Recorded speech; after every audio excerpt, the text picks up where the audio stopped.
Good evening. My name is Rabbi Tovia Bolton. I'm speaking from the holy city of Kfar Chabad. And today we're going to talk about Judaism 101. What is the basics of Judaism? 3 minutes on Judaism. The first Jew, the originator and the founder of the Jewish religion was a man called Abraham, or in Hebrew, Avraham.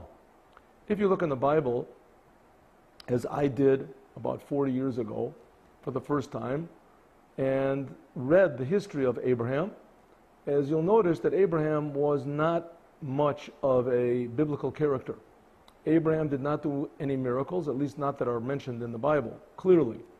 Abraham did not raise the dead, he didn't feed the masses, he didn't bring fire from heaven. Abraham did not even succeed very much in what he did. He didn't really have very many followers, if any at all. The only one he really passed down to was his son, Isaac.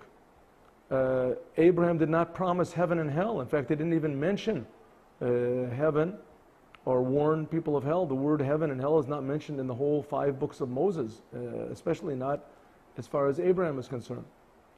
Abraham did not promise riches or success.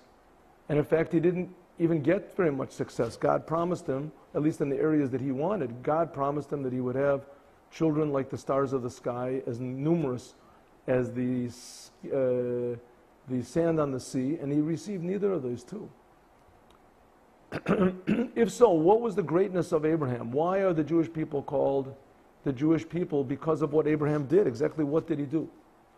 Even more, the name Abraham was not the name that Abraham was born with. Abraham was born with the name Avram. And when God later changed the name, when Avram made his circumcision and became a covenant with God, so God changed his name into Avraham. And it says why? Because up to now his name was Avram, which means very high, and very high father. And he became Avraham. He became the father of all nations. He was the beginning of the Jewish people becoming called the chosen people. What were we chosen for? So very quickly, Jewish people were chosen to do what Abraham began to do, namely to advertise the fact that God is creating the world, creating every single person, every single instant. Everything is being created personally by God. That no human being is unimportant. Every human being is the direct creation of the Creator. And no creation is ever alone. No person is ever alone. And no minute or second of creation is ever meaningless. And no person can ever be worthless. Everyone is unique. Everyone is blessed. Everyone is close to the Creator. But because God is doing all these things for us for free, is we also have obligations to Him for free. Even if we don't fill our obligations, God still continues to create us. That is the message of Abraham to all the Jewish people. That was the message of Abraham to the entire world. That's why he's called Av Hamon Goyim, the father of all nations, of all humanity, of each and every human being in the world.